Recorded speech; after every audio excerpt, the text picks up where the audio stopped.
So good morning, and thank you very much for attending our Forsyth Talk session.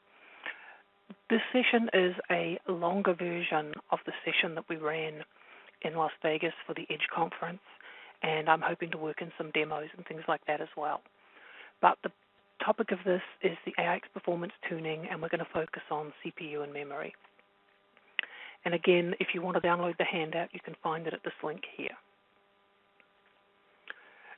So the topics we're going to cover, we're going to look at CPU and memory tuning, we'll look at a starter set of tunables, and then, time permitting, we're going to have a look at the output of the part command on the VIO server, and also look at the new performance metrics that you can get from your hardware management console. So those are all the things that we're planning on trying to cover.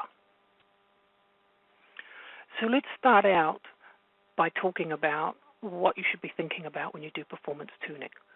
Performance tuning is what I call an iterative process.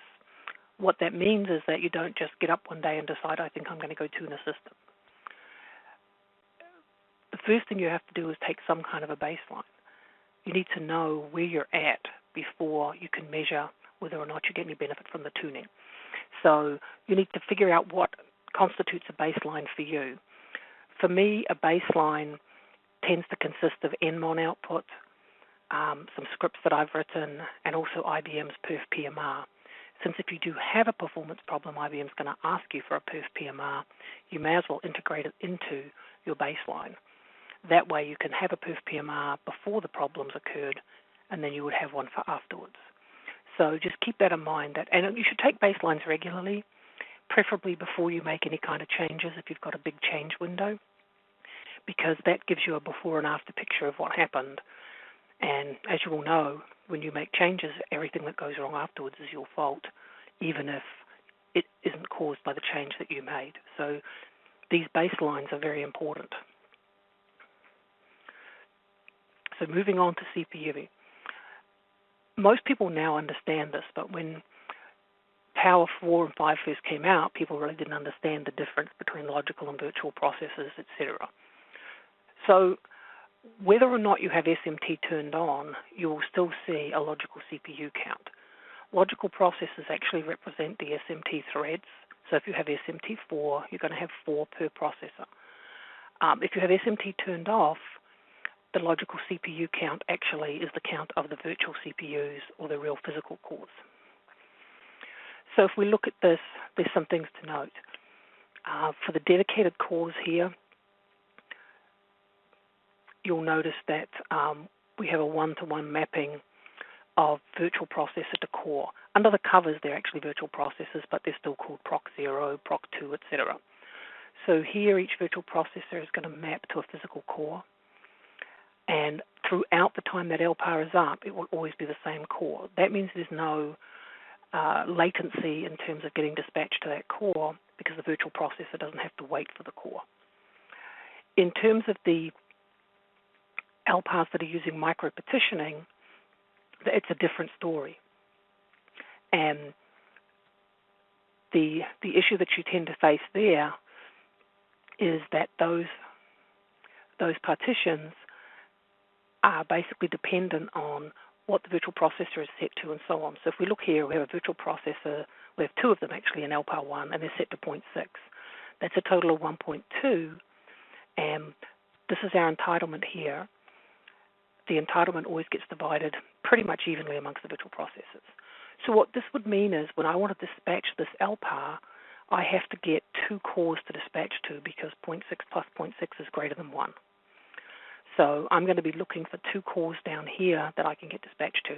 And when I get dispatched, each virtual processor is entitled to 6 milliseconds. Now in the second LPAR here, my virtual processors are set to 0.4.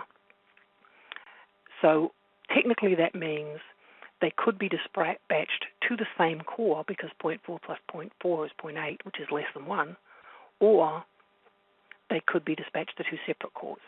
The system will always try to dispatch it to 2 separate cores, but it may not be able to. The other thing to note in the virtual world here is that this virtual processor could get dispatched to this core for the first time, but next time if that core is busy, it may get dispatched to another core. And that's where you run into the things that we refer to as affinity issues. So I'm not going to go into that in a great deal of depth, but I just want you to understand a couple of the differences between dedicated and virtual with respect to cores, because it does make a difference to performance. And as an example, the latency, if all the cores are busy, for this virtual processor to get redispatched could be as high as 18 milliseconds. That's unusual, but it could happen if you're very, very busy. So let's talk about how dispatching in the shared pool actually works. First, it is the virtual processor that gets dispatched. And all of the SMT threads associated with that virtual processor go with the virtual processor and get dispatched at that time. The first time a virtual processor gets dispatched, it becomes the home node. From then on, whenever that virtual processor gets dispatched, the system will try to dispatch it to that same core. If it can't do it in a timely manner, then there's some actions that get taken. So basically, the virtual processor is going to run to the end of its entitlement. If it has more work to do and nobody else wants the core, then it just says, can I have some more CPU? And it gets it. If it has more work to do but some other virtual processor wants the core, then this one gets context switched and it gets put on the home node run queue. So it gets re-queued back to the same core. And then if it can't get serviced in a timely manner, it goes to something called the global run queue, where it's basically waiting on any available core. And once it gets an available core, then it gets dispatched. But remember that its data could still be in the memory of the home node core. And later on, when we start talking about SRADs and LPAR affinity, you'll see why that's important.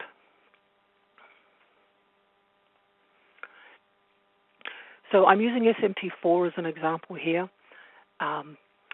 because it's a simpler diagram, basically. So in terms of SMT, as I said before, your threads dispatch via a virtual processor. What SMT actually does is we still have a single core, but on that core they have duplicated a number of the registers so that you can have up to 4 threads or up to 8 threads with SMT8 running and at the same time on the same core and get more work done. Now, individual threads will run a little bit slower, but you're going to get more throughput. And that's the thing to remember. Starting with Power 6, the servers are about throughput, not individual core performance. With Power 8, and we'll talk about it a little more, they've tried to do more of a hybrid where it's actually a combination of both. So SMT1 is going to get you the largest unit of execution work. That means that thread is going to get anything that it wants whenever it wants because it's the only thing running on that core. With SMT2, it gets divided up a little more, and with SMT4. And there are different percentages of improvement that you get. So as an example, I think it was Power 5 when we went to SMT2. If you ran SMT2 properly, you'd get about 30% more throughput. And the numbers are variable with SMT4 and SMT8 on the different servers, but it definitely makes a big difference. So there are some differences, though, that, for instance, with Power 5 and 6, a single thread could actually use 100% of the server, of the core. On Power 7, it can't exceed 65%. So that's an important thing to note. Additionally, there's a specific dispatch order for the threads. So here's the primary thread that gets dispatched first, then the secondary, and then both tertiary threads come together. And I haven't found a diagram for SMT8 to show whether the additional 4 threads get dispatched with the tertiaries or later. So that's something that I still need to look into. But this just gives you an idea of how the actual threads get dispatched. Now, I mentioned the utilization. So if you look here, there actually were some differences and some things that changed with Power 7 that very much confused people. So if I look at Power 6 with SMT2, if I had one thread busy on a core and it was 100% busy, that core showed as 100% busy, even though the second thread had the potential to run some work. Now, if I go down here and both threads are busy, it still shows as 100% busy. So that's a little bit misleading because technically there was about 30% more bandwidth here that could have been kicked off. If I look at it with Power 7, you'll see that With SMT2, it actually reports as 70% busy in that case and 100% busy when you have both threads. And then with SMT4, it's like 63, 77, 88, and then 100. And busy is user plus system time. And then with Power 8, by default, Power 8 servers will come up in SMT4, even if you're running the version of AIX 7 that supports SMT8. So again, we start at 60 and then we bump our way up. With SMT8, it starts at 56 and then it takes small iterations to grow. And just to give you an idea for Power 8, the uplift from SMT2 to SMT4 with an SMT-friendly workload is about 30%, and the uplift from SMT4 to SMT8 is about 7%. That's based on the published RPERF numbers if you do the differences between them. And the good news is that for Power 8, IBM has actually published SMT 1, 2, 4, and 8 numbers, so you can actually compare them. Okay, so now we understand SMT. Now I want to talk a little bit about virtual processors because this is a huge difference between Power 5 and 6 and Power 7 and 8. And this has actually led to a lot of crit sits and perf PMRs being opened because people didn't understand some things that you need to do when you go from Power 5 and 6 to Power 7 or 8. So the first thing is that a virtual processor gets activated at a different threshold for Power 5 and 6 and Power 7/8. And the way that it loads the threads and unfolds VPs is completely different. If you look at an nmon for a Power 7 and you look at that same workload on a Power 6, you will probably see folded virtual processors on the Power 6 and you will not see folded virtual processors on the Power 7 or 8. And the reason for that speaks to how virtual processor unfolding works.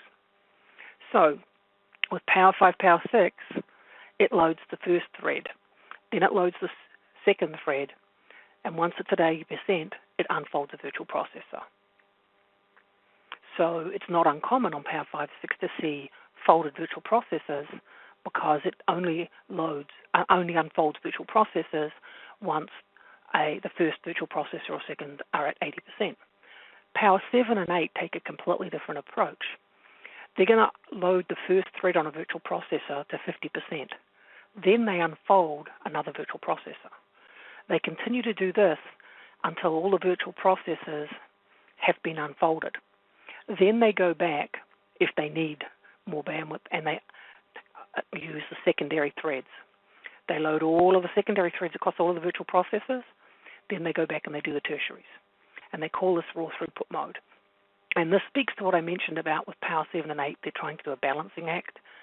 So what it gives you is the highest per thread throughput because we've loaded only the primary thread on every virtual processor. So technically that thread can run more work. And the best response time, but it's at the expense of activating more cores. So the moral of the story is when you come across from Power 5 and 6 to Power 7 or 8, you should be reducing your number of virtual processors by the ratio of whatever the RPERF is on the Power 5, 6 versus the RPERF on the Power 7, 8. If you don't do that, you're going to actually activate more physical cores than you do on a Power 5 and 6, but you will see the same physical consumption and you'll see very high idle time. So this is the thing that led to a lot of perf PMRs and crits that's being opened. So just keep in mind that Power 7 and 8 do what I call a spread and stack. It activates every VP before it activates a secondary or tertiary thread. Power 5 and 6 do a stack and spread. They basically completely fill the VP with SMT threads before they unfold any additional VPs. So the moral of the story is Power 7 and 8 are going to activate more cores at lower utilization than earlier architectures if you have too many VPs. So you need to pay attention to how many VPs you have. Now, one way around this is to use something called scaled throughput. With the SCEDO command, you have the ability to actually change it back to one of these legacy modes. I do not recommend that you do that unless IBM tells you to do it, because you can actually cause a performance problem by doing this. So it's better to make sure that you understand how many VPs you really need and set the system up correctly for that. Now, if you want to check your SMT settings, you can just run the SMT-CTL command, and it will actually tell you. So here's an example here where I'm running SMT control, and it's basically telling me that the system supports up to 8 SMT threads. Clearly, I've only got SMT4 set. So here's proc 0 with its first 4. So this would be CPU 0, CPU 1, CPU 2, and 3, proc 8, and so on and so on. So you get a feel for it. And this LPAR is actually installed right now at AIX 7.1 TL3 SP5, so it's completely up to date. All right. You also have the ability to show the virtual processor status on the Power 8. You can echo the VPM command and pipe it into KDB. You should always be very careful using KDB, because with KDB you can pretty much trash your system. But what I'm just showing you here is that I highlighted in red that the system was actually an SMT8. So here's my first 8 logical CPUs, and the different thread states: awake, sleeping, you'll see disabled. There's a bunch of different things that you'll see. So you can actually look at these and find out what the VP status is. All right, so let's get back to dispatching. So I'm going to use a very simple example of one core with 6 virtual machines assigned to it. And Nigel Griffiths has, it's a bit older, but for the UK user group, he has a session on this where he goes into this in great detail. I grabbed a couple of these diagrams from him because he's a better artist than I'll ever be. So the key that I want to make a note of here is that we have 6 VMs and we have 1 core. The virtual processors for each VM are going to get dispatched and their threads run. Once the VM gets to its entitlement or ends up getting kicked out for whatever reason, the cache gets cleared for the new virtual machine.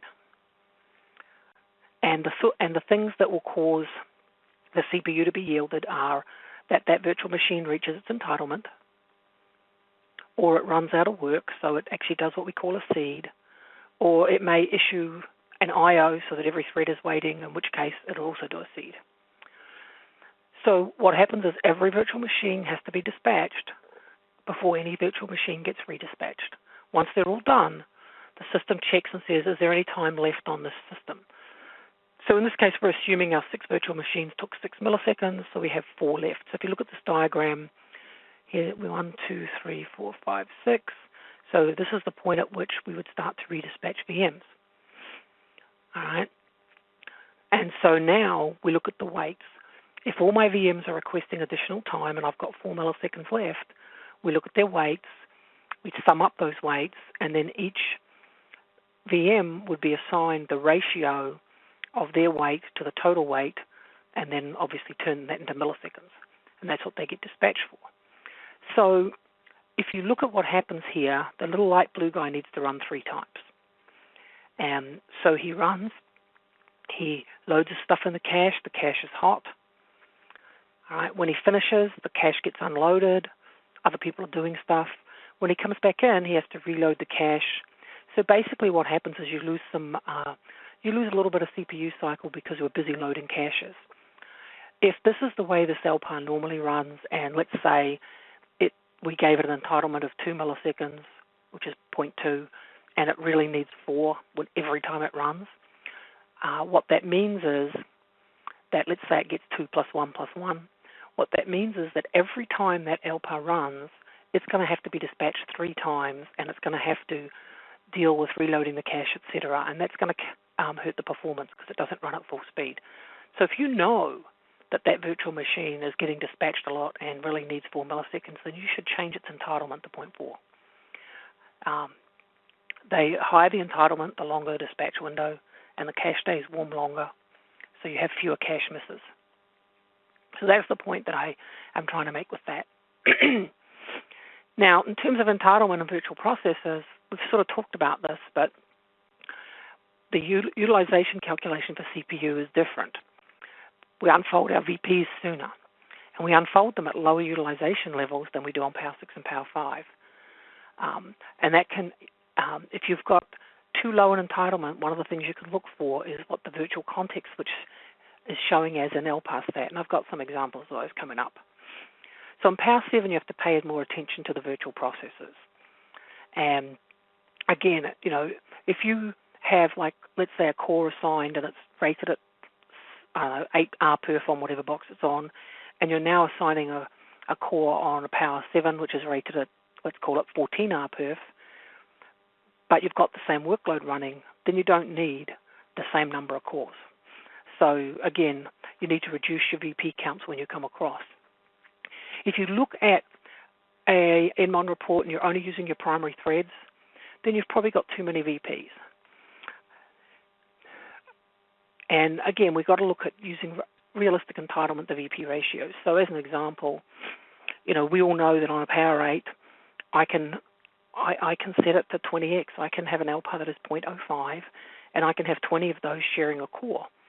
The problem with that is that means an awful lot of cache warm-up and cool-down, of redispatching, et cetera, et cetera. So the typical recommendation now is to be a lot more careful about how you're setting your entitlements and try to set them to something closer to the VPs. Your VPs need to be set to what you need in Mac at peak, and I tend to set my entitlements to what I call a peak to average ratio, which is somewhere between what the LPAR needs on average and the peak. That makes sure that my LPAR is going to get what it needs. This is obviously for important LPARs. And one of the things you want to make sure of is that a workload is never running consistently above 100% entitlement. If it's running consistently above 100% entitlement, it is always fighting for cores. If you don't have enough entitlement, you're going to have too many VPs contending. And something to note about the VIO servers is that they scale by entitlement, not by virtual processors. So you may have, 6 virtual processors, but an entitlement of, let's call it 0.4 or 0.5. And the problem with that is if it needs 1.2 cores, you just killed, in particular, your SEA performance. So VIO server entitlement is really, really important. Another thing to note is that I had said that all virtual processors must be dispatched before you can redispatch one. So what do I mean by that? Let's say you've got 8 physical cores and you set VPs to 10. That means I can dispatch 8 VPs at a time. I will always have 2 VPs waiting to be dispatched because I assigned more VPs than I assigned physical cores, and yes, the system will let you do it. This also applies when you're using shared pools. If you have an Oracle pool, let's say, that has 12 cores in it, and you set your LPAR to have 13 or 14 cores, you're actually causing yourself a performance problem. And it's much worse in Power 7 and Power 8 because, remember, we dispatch every single VP before we go back and kick off those secondary threads. So that is something that you really need to pay attention to, and I see it all the time when I look at performance data. So I mentioned LPAR stat. So this is an example here where I do an LPAR stat 32. I'm in SMT4 mode, and I have 72 logical CPUs, which, if you do the math, means that I have 18 cores in the pool. 18 virtual processors. And my pool size is 17. So if you look down here, that's not a good thing because what I just did was I set up an LPAR with basically 18 virtual processors, but I only have 17 physical cores to spread those across. Hence the fact that I'm seeing a lot of virtual context switches, and this is the column that you're watching. This APP is the available physical processors in the pool. So right now I have about 4.8 available. Here's my user and system, and then this is my physical cores consumed and the percentage of my entitlement. So this gives you an idea of how healthy things are. Now, in order to get good values for this APP, you have to set the allow performance information collection on the actual LPAR. And if you haven't done that before, basically you go into the HMC, you click on the LPAR, and you'll see here allow performance information collection. I set that on every LPAR, all my VIOs, everything, so that I can get system-wide shared pool monitoring, but also so that I can run the Topaz space dash capital C to get KEC-based statistics. You can also run an MPStat -S. This is not a fun thing to run if you have a whole ton of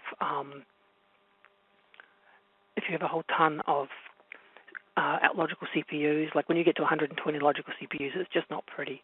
But what this is showing you in a different way is the breakdown of the SMT threads across the virtual processors. So here's Proc 60, and it's at 99%. And here are the logical CPUs or SMT threads associated with Proc 60 and the percent utilization of each one.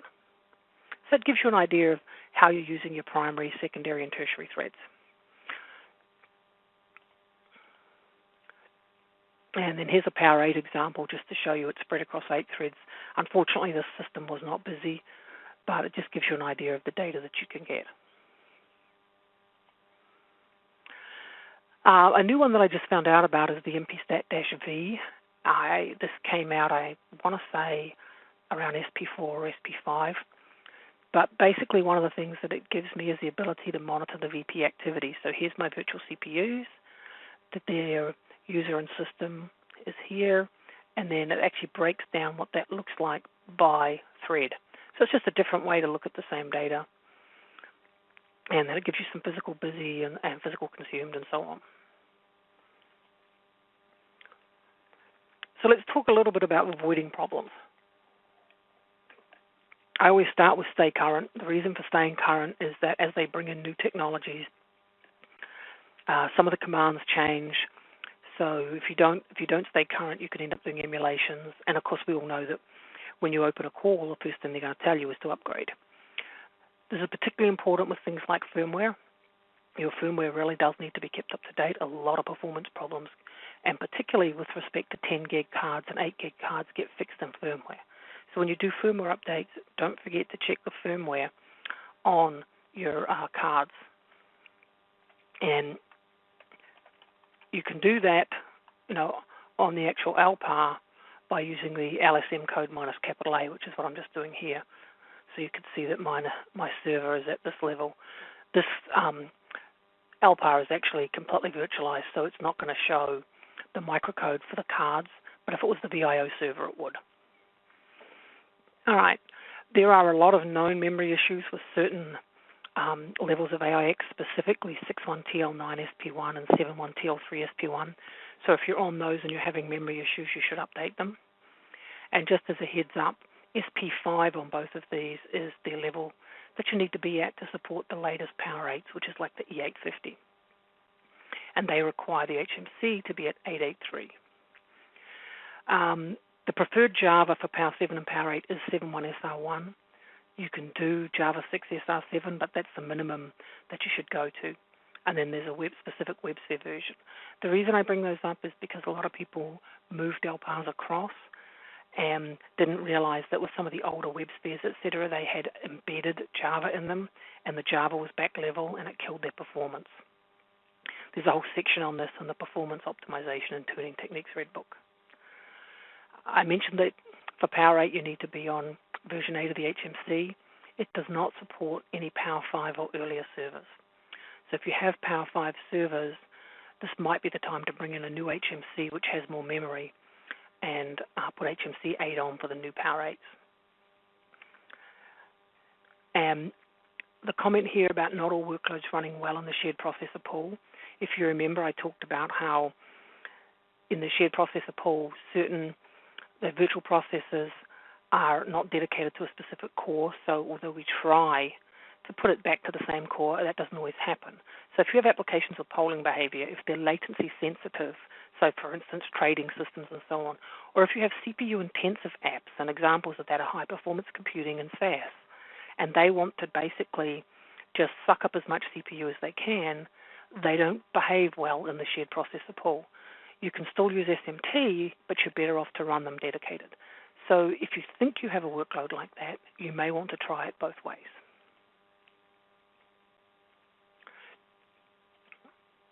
Okay. Now, there's a new flavor of VMstat. I used to always run just VMstat, and it gave me a whole lot of stuff that AIX doesn't even do, like reclaims. So now I use this -I -W. That gets me not just paging in and not just file in and file out, but page in and page out. So this is actually file system paging and actual paging. It also gets me a couple of additional columns. So the R column, which you always get, is the run queue.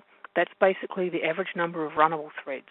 So things that are ready but waiting to get dispatched, and things that are running. It's the global run queue.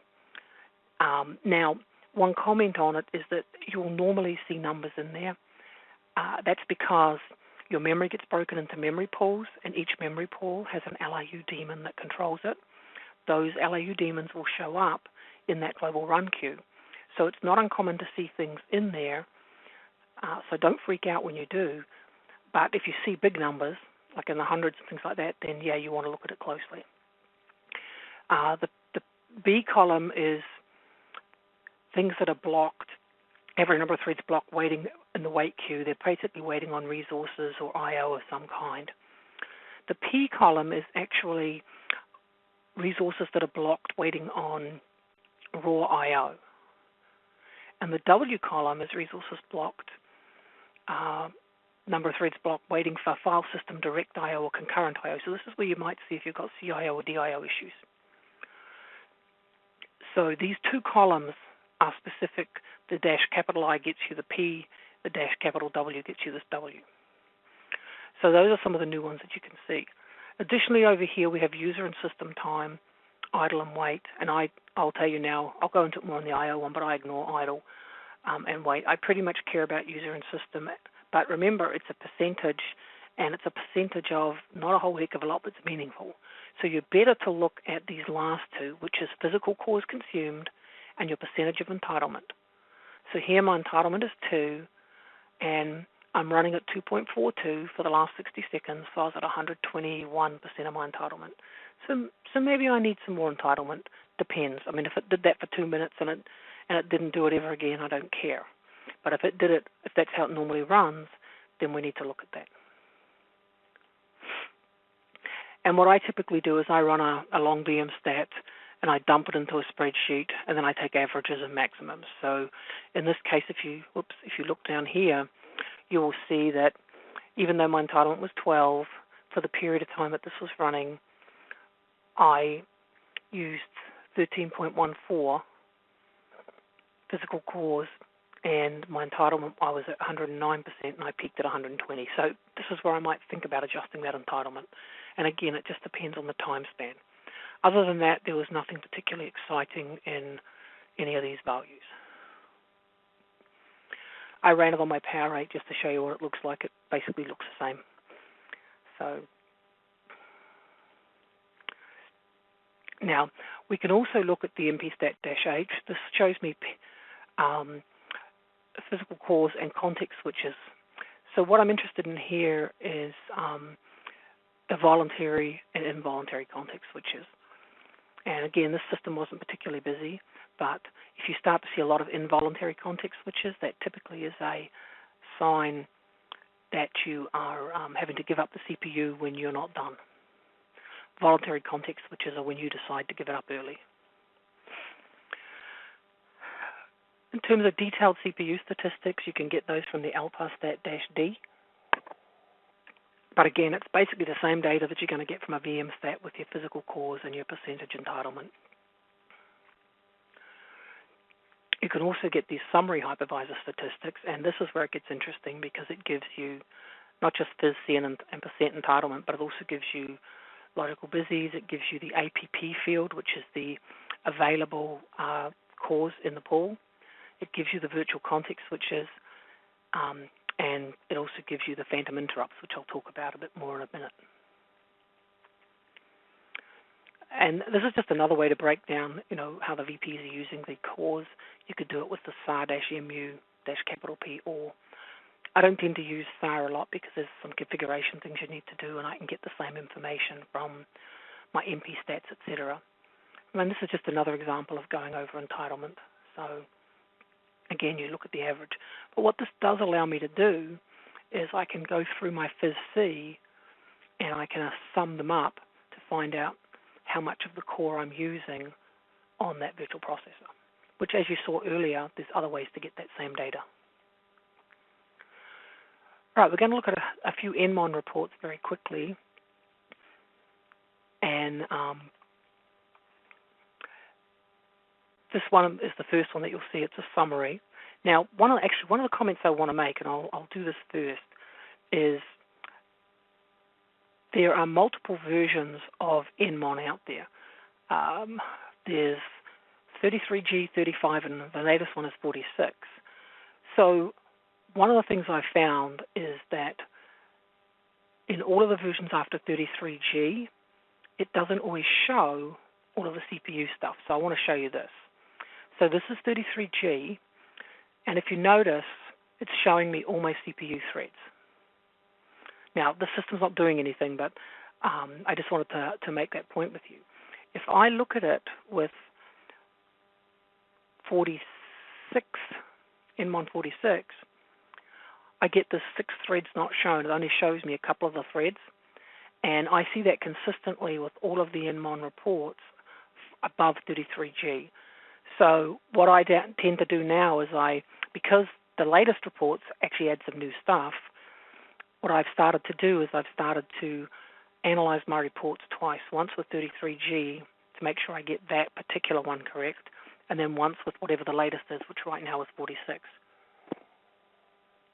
I also noticed that 46 tends to record the CPU. It's gone back to an older way of recording it, so just be aware that you may see some differences between the levels of nmon. Okay, so in this summary, what we're seeing, is our averages and our maxes. So what I tend to look at is my user and system, and what's the ratio between them. If system is higher than user, that typically means the kernel's doing too much work, unless these are very low values. But if this was 7.8 and that was 43, I'd be very concerned, and I'd be trying to find out why. I ignore these, and I look at the FIZ CPU. How many actual cores am I using? And average and max. If you do this over a long period of time, this is just a 30-minute snap. But if you had this over 24 hours for a few days, you could figure out if you needed to increase your entitlement, because it gives it to you by time. And then the pink one is my IOs per second. So those show over here as average TPS and max TPS. Additionally, you can see your megabytes read, your megabytes written, so you can look at that and get a read-write ratio. So this is about, 20% writes and 80% reads. So you can actually get a lot of information out of this summary one. Then there's a BBBL tab in nmon. So if I actually look at my nmon, you'll actually see that along the bottom is a whole bunch of tabs, and that's what we're looking at here as we're going to this BBBL one. All right. So in the BBBL tab, here's where I can compare my virtual CPUs to my pool CPUs. I can also see what SMT level I'm at. I have 24 total cores in the system, but I'm only using 16. And then it gives me my memory. So I've got 303, 104 megabytes of memory, and so on. So, and my weight is 150. So you can get quite a bit of information out of that. This one here is showing me my entitlement in VPs. So in this case, my LPAR is always above entitlement. So that's a problem for me. Now, you'll also notice that I never unfold any VPs. And that's because, as I said, we kick off every primary thread across every VP before we kick off any secondaries. So this is very typical for what you would see on a relatively busy Power 7, Power 8 system that you would not see necessarily on a Power 5 or Power 6. And here you can see that mostly I'm using my primary threads. Once they get over about 65, I kick off my secondaries, and then they have to get up to, I think it's about 50, before it will kick off these secondaries. And that's really what this is showing me, is I'm using my primaries all the time. I'm using my secondaries somewhat. I'm never really taking advantage of the tertiaries. So I wouldn't bother turning this into an SMT8 system. Now I might reduce my VPs by a couple to see if I can push these secondary threads some more. But other than that, there's not a lot I would do. And this comment down the bottom is just referring to what I was just showing you about the threads not showing correctly between 33G and the higher levels. I mentioned shared processor pool monitoring before. And in order to get that, as I said, you have to turn on the Allow Performance Information Collection. So this gets you the Topaz-C. This gets you the ability to use nmon-P, and so on. Without having that KEC monitoring turned on, or the pool monitoring turned on, you're not going to get that. And you won't also get anything in the nmon Analyzer LPAR tab. So this just here is just an example of like what your Topaz-C looks like. So it's telling me that I've got what my end use, how many shared processors, et cetera, that I have, what my pool size is, and so on.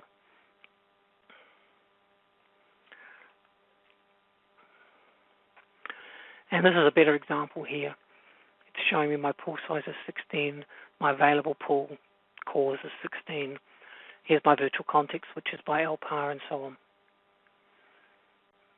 And again, we monitor this to look for insufficient entitlement. Those numbers are very low right now. Same thing with nmon-P. It's showing you the same information. What's my entitlement? How many CPUs in the pool? How many are used? How many are unused? And then a whole bunch of other information. Another thing that's interesting is down here you see the current serial number. If you're doing an LPM, if you run nmon on one of the LPARs, you'll actually see when that LPAR changes to the new server, you'll see that this becomes the serial number old and the new server becomes the serial number here. And I mentioned the LPAR tab in nmon. This just shows you for the shared pool, this is how many cores are in the pool, which I think is 32 on this box. Here's what I'm using. Here's what everybody else is using. That's what's available. So useful information.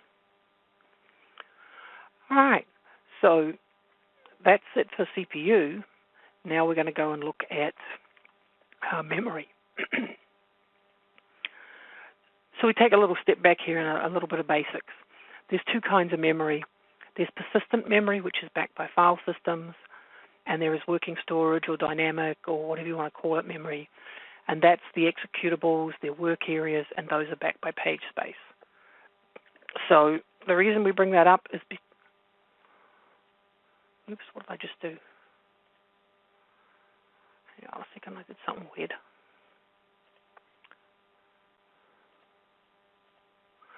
Yeah, the reason we bring that up is because if we're going to steal memory, which we prefer, firstly, you never want to page. If you're paging, well, paging is bad, blah, blah, blah. But if you are going to steal, you want to steal from persistent memory. The reason for that is unless I've modified it and it's become dirty, I don't have to page it out.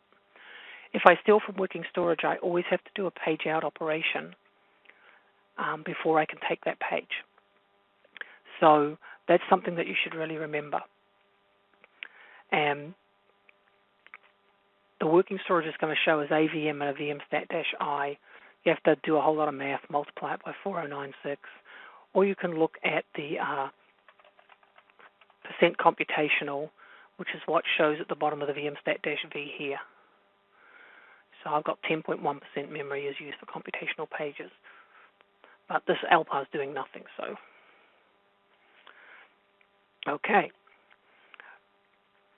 So we have to set some rules for how we do the stealing, and those rules are set by minperm, maxperm, max client, LRU file repage, and page steal method. Most of which are restricted parameters now, but in 5.3 they were set incorrectly and you have to change them. So one of the reasons we still talk about this is all the people who migrated from 5.3 came to version 6 and the tunables that they had set came across. So the way that you figure that out is you actually look at what you have in /etc tunables next boot. So if I look at my next boot, I only have my network tunables and 2 memory tunables that we'll talk about in a little while. You don't see min-perm, max-perm in there.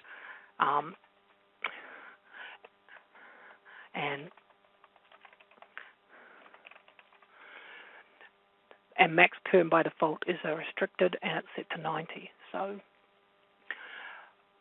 when we look at these, as I said, we look at the next boot, and we make sure that we don't see any of those parameters in there. You do not want to see min-perm, max-perm, max-client, any of the stricts. None of those should be in there. So how do they work? Prior to version 6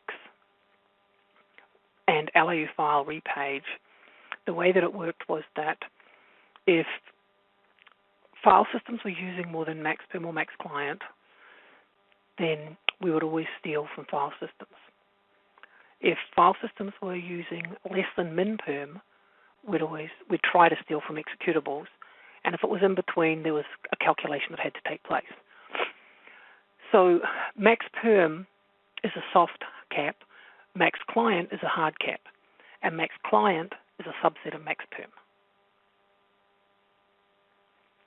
So what's important about that is that max-perm is everything, but max-client is specifically JFS2 and NFS.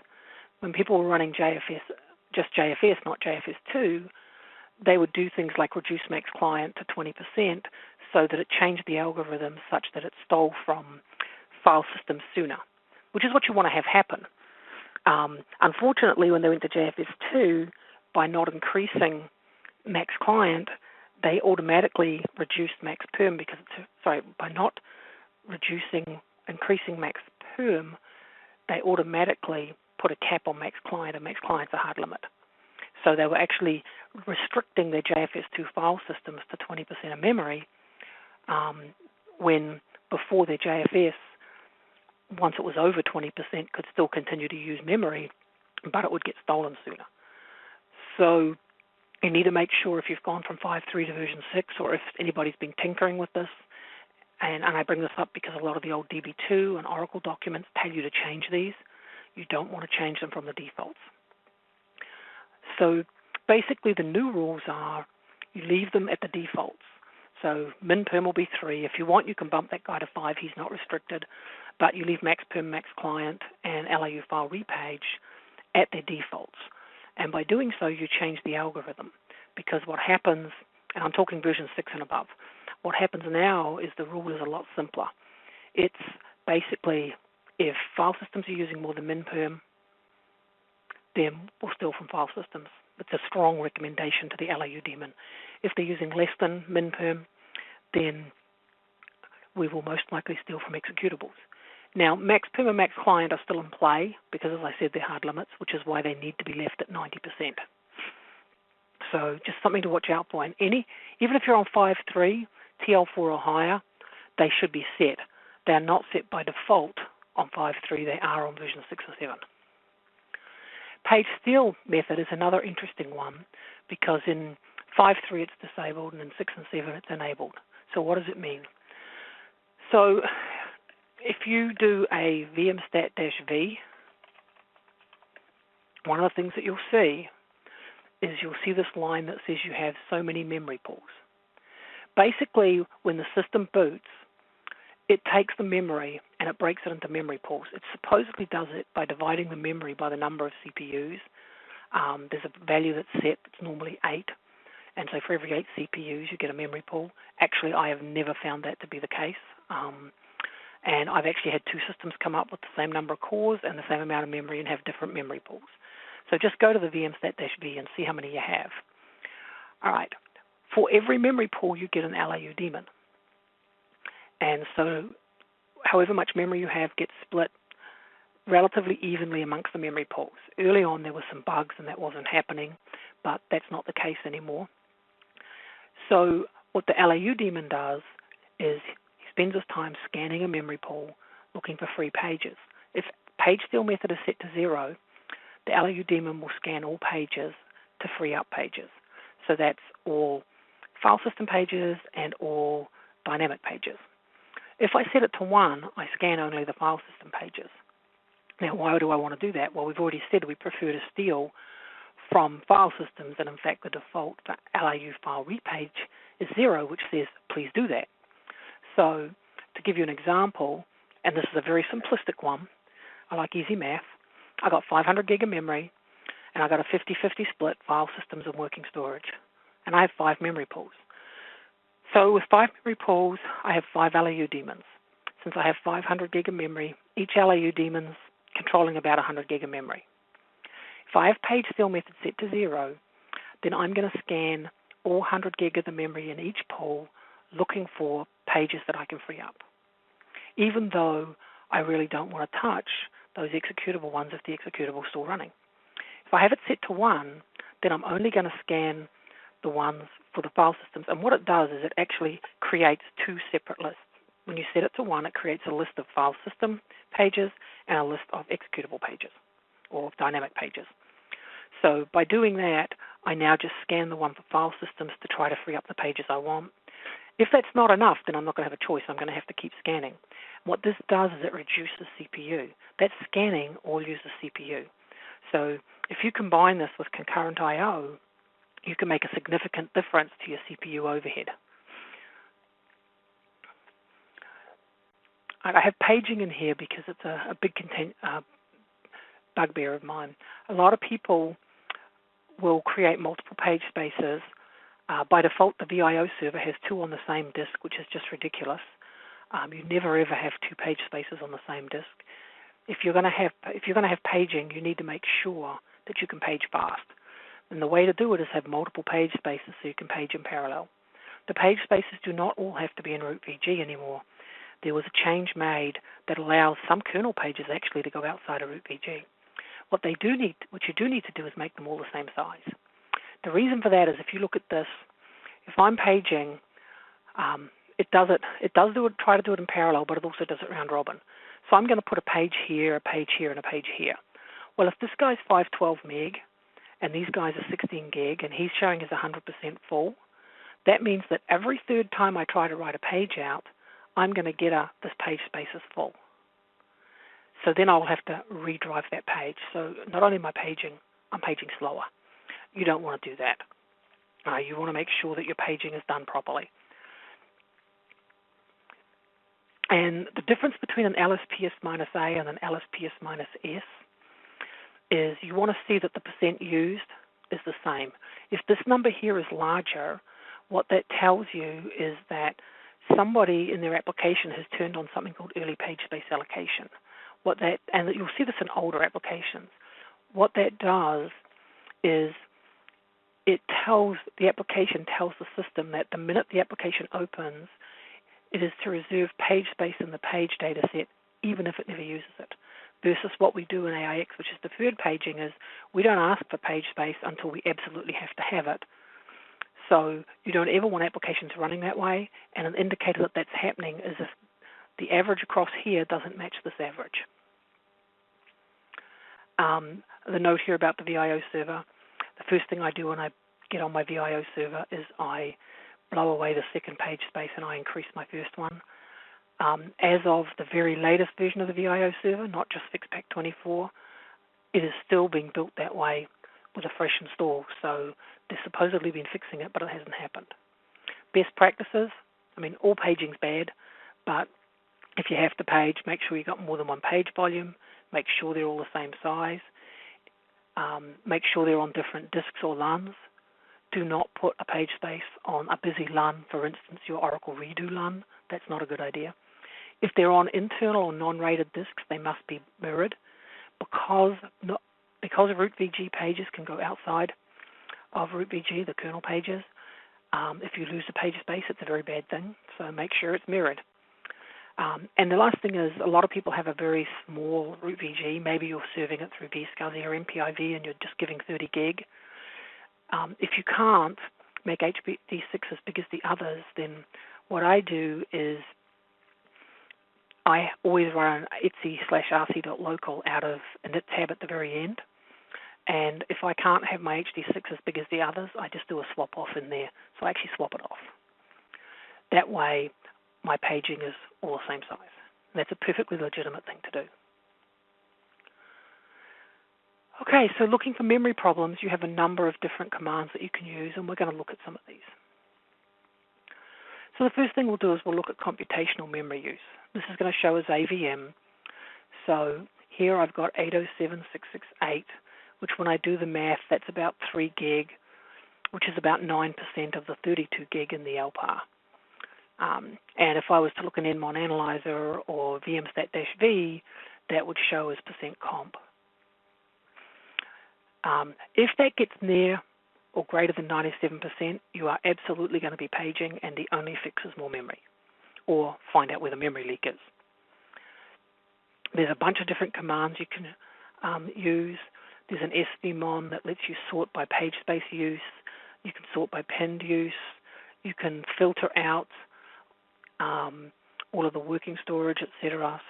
And putting it in unit equals megs makes it more human readable. I'm heavily into human readable. So here I told it to just do an svmon global with unit equals auto and 2 iterations, 2 seconds apart. So if we look at this, I got 16 gig of memory, 8 1/4 in use, so I got 7 3/4 free, and 5.5 gig is pinned. My page space, I got 12 gig and 2.3 is in use, so what's that? About 25%, which matches the things from before. Then it breaks down the pinned and the in-use between working storage, persistent, and client, so you can actually get a good breakdown. If you start to see high values in pinned, that means somebody is pinning something, and usually on Oracle systems I find large numbers there when somebody has pinned a Oracle SGA, which is something you might want to look into. So this is just showing you another iteration of the same thing.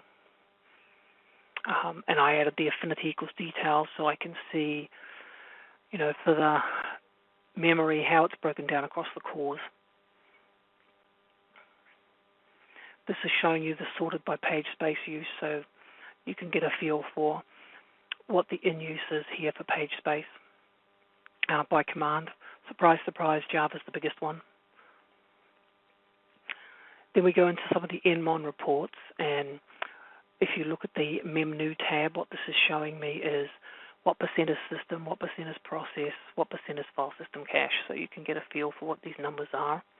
Remember, this is a stacked graph. And in the memuse tab, it's showing me my min perm and max perm, which you want to see is like 3 and 90. My % computational, which is always nice if it's on the high side. And we are starting to approach the 90s.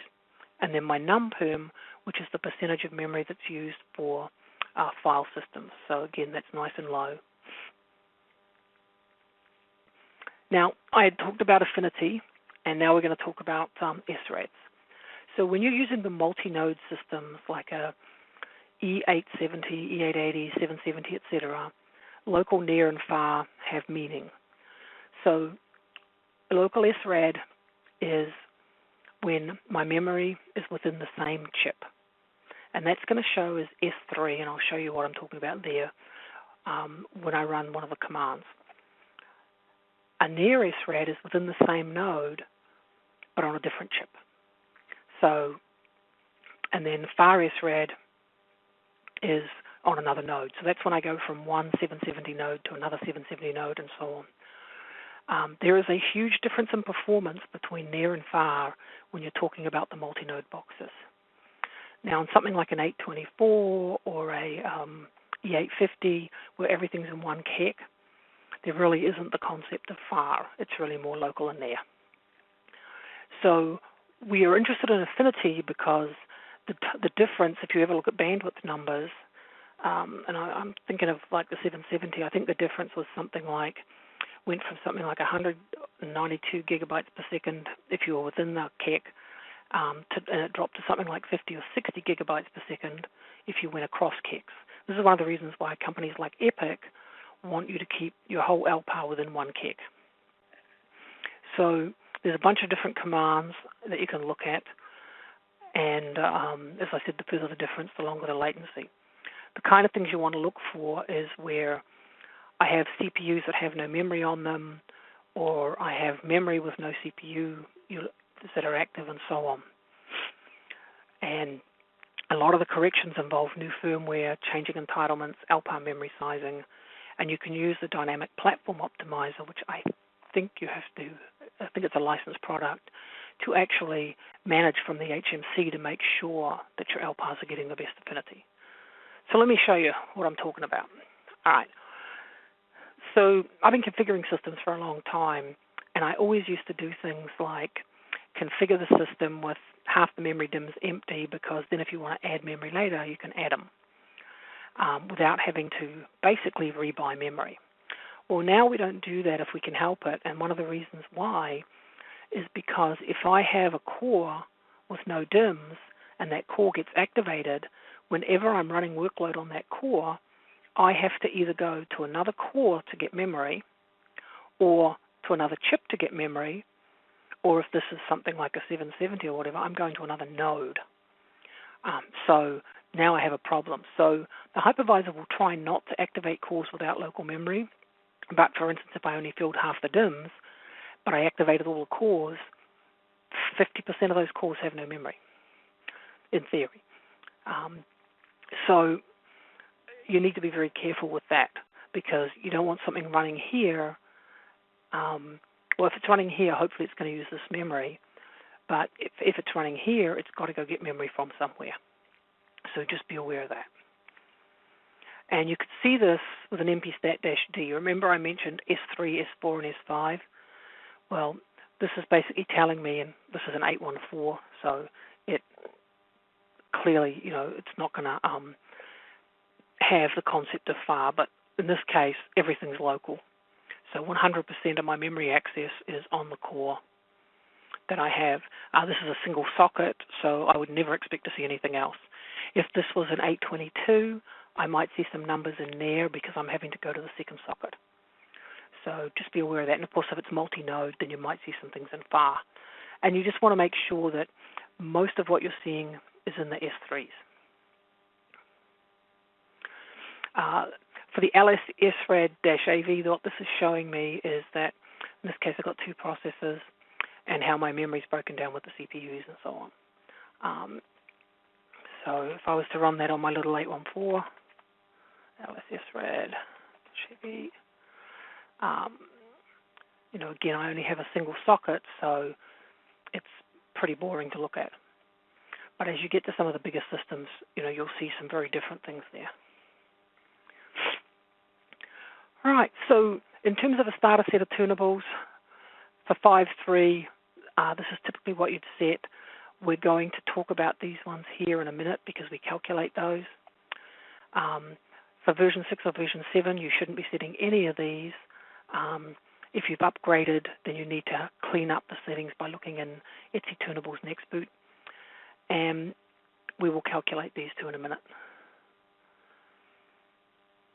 So if you look at a vmstat-v, it gives you a whole bunch of information. We already saw that it gives us memory pools, but it also tells us about blockages for I/O and also for memory. So the ones we care about from a memory perspective are the P buffs and the page space. Actually, more the page space. If you're seeing numbers like this that say paging space I/Os that were blocked with no page space buffers, there's only a couple of ways to fix them. What this is telling me is I was trying to do a paging operation, and the first thing you have to do is you build a P buff, which is really the I/O request. Then you analyze that P buff, and you take that I/O request and you put it in the correct buffer type, whether it's page space, JFS, JFS2, NFS, or whatever. In this case here, when I tried to do that, I didn't have enough buffers for me to be able to write that out, so it basically got queued here. So there's only a couple of different ways to correct that. One is to add a page space and activate it. The second one is to increase the size of a page space, and then you either have to reboot or you swap off and swap on that page space, because the number of page space buffers that are assigned at boot time based on the size of the page space. So you either add another one or you increase the size of the ones you have and reboot, or slowly deactivate and activate them. And I don't recommend you necessarily do that if you're in the middle of paging heavily, because deactivating it might push you over the edge. But just be aware that if this number is big and it's changing, because this is a number since boot, so if you run it and then half an hour later you run it again and this has gone up a couple of thousand, you've got a paging issue. So just be aware of that. And if these get backed up, then your P-buffs are going to get backed up, because I can't take these and put them in here. So this becomes one of these things that feeds back on itself. And we'll talk more about these I/O-related ones at the next Forsyth talks where we cover I/O. So this is a more healthy system. It's been up for 39 days. It's got 9 memory pools. It's using about 15% of memory for I/O. And since they're both the same, it's probably all JFS2. I got no paging issues. I got 66 P-buff blockages in 39 days. I really don't care. Pretty much the same with these. The one comment is these JFS numbers.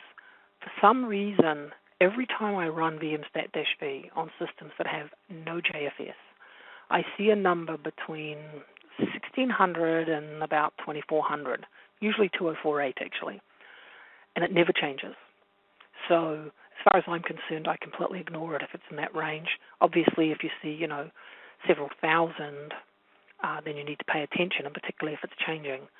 But if you have no JFS in the system, don't expect to see that as 0, because you won't. So this is a pretty healthy system. It's what you want to see. Now, if you remember, I said that we need to calculate min-free and max-free. One of the reasons for that is they determine when you start to page steal. So the rule used to be, and I'm going back to single core systems now, if memory was between min-free and max-free, if memory free was above max-free, then we would steal, then we wouldn't be stealing. If it was between min-free and max-free, then we would steal our way back up to max-free. And if it was below min-free, we were page thrashing and probably on our way down. So you have to look at the free column in your VMstat, but you then have to divide it by the number of memory pools, because max-free applies per memory pool. So let's say we had our max-free set to 2. So if I looked at this, the 9902, and my max-free is 2000, an initial look would be, oh yeah, I'm fine, I got 7900 free, but actually I have to divide it by memory pools. So when I take my number of memory pools, 10, divide this 9902 by 10, I only have 990 pages free per pool. If min-free is 960 and max-free is 2000, I am page stealing heavily, and I'm very close to page thrashing. So just keep that in mind, that when you look at free, you have to look at the number of memory pools and then compare to max-free in order to be sure that you don't have an issue. So I typically do a calculation for min-free and max-free, and I don't let it default. Min-free typically does end up defaulting, actually. And the rule of thumb is, for min-free, you're going to take whatever the biggest number is of either 960, which is the default, or 120 times your logical CPUs divided by memory pools, which usually comes out somewhere between 480 and 600, so you end up using 960. Then to calculate max-free, you take that min-free number, whichever one you end up using, and then you take the maximum of JFS page ahead, which usually defaults to 8, or J2 max page read ahead. The default is 128, but if you've changed it, you need to plug that in here, because you need to make sure that the difference between min-free and max-free is at least J2 max page read ahead. And then you multiply that by logical CPUs and divide by memory pools. So giving you an example here, I end up with max-free needing to be at least 1472. I typically use numbers like 1536 or 2048, those kind of numbers. So I more likely bump this to 2048 rather than 1536, because what I'm giving myself is wiggle room. Now, don't go crazy. If you sit there and you go, well, I got min-free at 960, so I'll make max-free, I don't know, 10,000. you will probably force yourself to page because you just set up a situation where you have so much memory that you're protecting that the system can end up paging and page stealing when it's got plenty of free memory. So this calculation kind of puts you in a nice safe zone. And this is the one thing I do change on all my systems. All right, so when we look at nmon monitoring, I have this because I wanted to give you all of the different flags. There's a whole bunch of flags out there right now. The capital O adds SEA statistics, which is really nice on the VIO server. You get paging space, fiber adapter statistics, and so on. The capital W is if you're using Workload Manager, this will get you the Workload Manager tabs. And then for my 24-hour ones, I use something similar to this. So, and then of course you have the VIOS Performance Advisor that reports on SEAs as well. So, in terms of the SEA statistics, if you look at nmon, you start out with this BBBS, which tells me my SEA is ENT7. Now this is a single VIO server system, so it doesn't really have a lot of useful stuff, but it does give you information on the SEA, including the physical adapter names, what the settings are for large send, large receive, all the virtual names, some of the configuration stuff, and so on. So you can get a lot of information out of that. Some of that information is also available in the HMC scanner. I run nmon 724, so in my cron at 11:59 p.m., I tell it to kick off the script, and the script runs a 24-hour nmon with these commands. I happen to have a directory. It's actually a file system called user local perf, and I change into it, and then nmon ends up there. So one of the reasons I make it a separate file system is because I don't want it defaulting to var or user or going somewhere where it could fill up a file system that takes the system down. In my script, I happen to have a comment on what every one of those parameters is. That way I remember. And it pays to regularly check the nmon command to see if they've added any new ones because they're forever updating it. Okay, so one of the things that we run into with memory, of course, is memory leaks. And basically, you need, in order to find where it is, one of the best ways is using the ps-gv command. So you can run this command and tell it to show me the largest 5 based on the size column. And then you can compare that over time. And if you see that a particular command is increasing in size, then obviously that's the thing that you have to go and debug. At that point, you may run tprof or gprof or cert or some kind of a trace to figure out what's going on. But this is a very easy way for you to actually identify where the memory leak is. And you may need to make this 10 or 12 or some larger number. Okay, so one of the other things that I pay a lot of attention to is memory planning.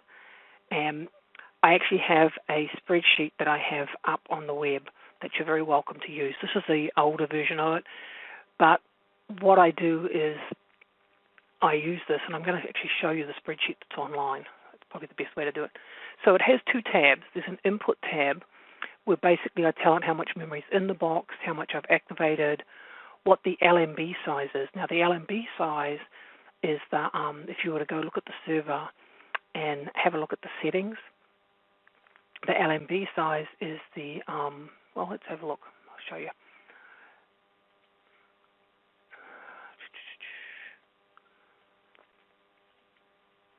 The LMB size is this memory region option. So in my case, it's 256 meg. And something else to notice as well is this reserved memory, which is actually my real overhead. So going back to the presentation, to the spreadsheet,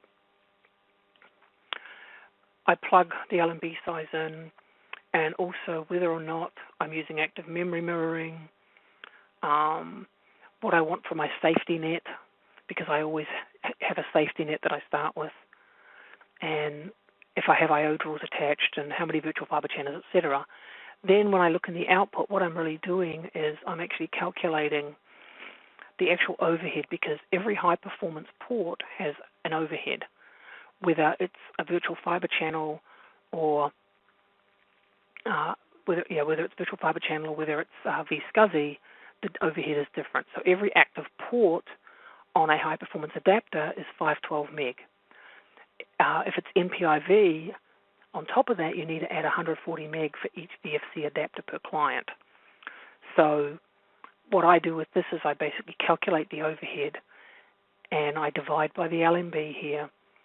I round it up to the nearest meg and then figure out what the overhead is, so that I make sure that where I thought I needed 185 gig, I actually, with all the things that I was doing, I really needed 203 or 204. So it's important that you calculate the memory correctly, because if you don't, you could suddenly find that I thought I needed this much memory and it turns out I need an awful lot more. The other thing to keep in mind is that the overhead per LPAR, what it's actually doing is it's calculating that overhead based on the maximum memory setting. The reason it uses the maximum memory setting is because that it has to generate a page table for that LPAR to map the real memory to the virtual memory. Since you could use dynamic LPAR to increase the LPAR to the maximum memory setting, it calculates the overhead based on the maximum memory. So if you have an LPAR that's 3 gig for desired, and you set it the maximum to 128 gig, which is the size of maybe the memory in the box, you just reserved a couple of gig of memory for a page table for a 3 gig LPAR. So that's why it's important to make sure that the ratio between desired and maximum is rational. You don't have a 3 gig LPAR and 128 gig maximum. Like here I've got my 16 gig and there's a chance I'll increase it dramatically, so maybe I'll make that 24 gig, but I'm not going to make it 128. So that's what I use the spreadsheet for. It's a use as is. You're welcome to play with it. And basically I put it together because I was finding that when I was using the system planning tool, I noticed that when I added I/O drawers and things like that, it didn't change them. So I happen to use 512 meg for each I/O drawer. I start with 768 meg for the hypervisor. That's what it used to be, and so on. So I find this tends to come a little bit closer to what the real overhead is, but you do need to plan for the additional memory for the overhead, however you do it. Now, I talked about VIO server monitoring and the part command. So the part command is now part of the VIO server once you get to 2.1 or 2, I forget. So I ran a 10-minute snap, and unfortunately my system wasn't very busy, but I just wanted to show you sort of what you get from the part command. So it basically tells me when I started monitoring and when I ended. It goes through, it looks at my server, it tells me how many I've got online, how many are supported. For this VIO, it tells me my VIO server level. It didn't give me any disk I/O activity because there was nothing going on, but you can see that you can get it. Same with the network. It goes through and you have your I/O adapters, fiber channel utilization, etc. You can actually click on these to get more information, except for it's been difficult today. So again, you can get an awful lot of information on your VIOs from the part command. And over here, it gives you all the processor information, your utilizations, shared processor pool, memory, and shared Ethernet adapters. So you can get a lot of information out of this part command, and then you can feed this stuff into the VIO, into the system workload estimator if you want. So I just wanted to show you this. It's actually an XML file that gets created when you run the part command, and you could download that and open it in a browser. All right, and then the last thing I wanted to show you was the performance monitor that now comes with the HMC. So I'm at HMC 8830 with the 2 mandatory patches.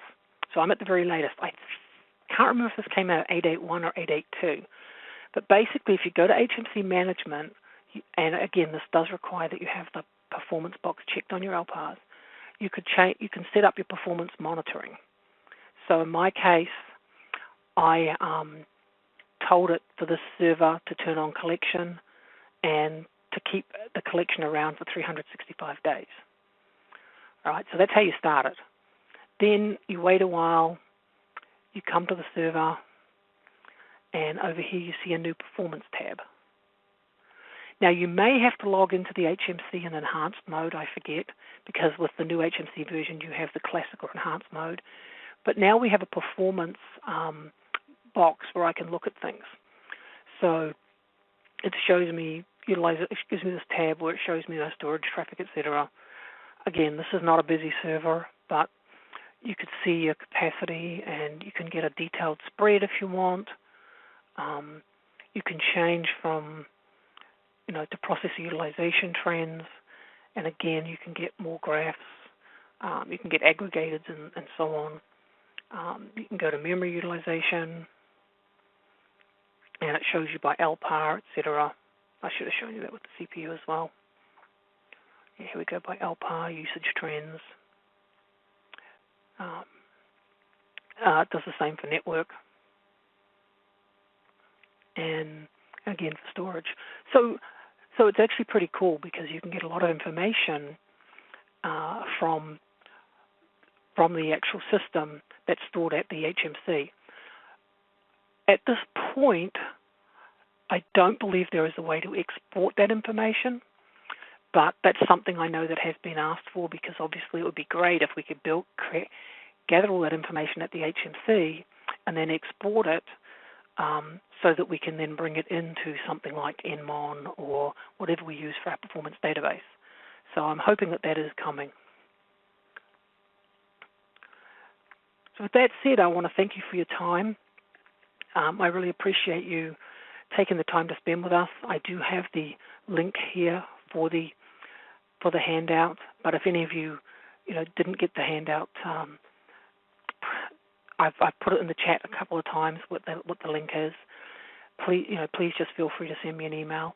I'll also get the replay of this uploaded in the next couple of days to our movie site, and the next one of these Forsyth talks will be the part 2, which is going to be on I/O. And again, I'll do what I did this time, and I'll add some more to it to cover more material than what we actually did in Edge. So again, thank you for your time, and especially I have some, the usual useful links, etc., in here for references that hopefully you'll find helpful. But please, don't hesitate to let us know. And again, the SurveyMonkey survey is still up. So for those of you that got the email, if you haven't gone and put in there what your favorites are, please feel free to go and do that, because for Charlie and I, we want to make sure that we're giving you material that you're interested in. All right, and with that said, thank you, and I hope you all have a great week. Bye.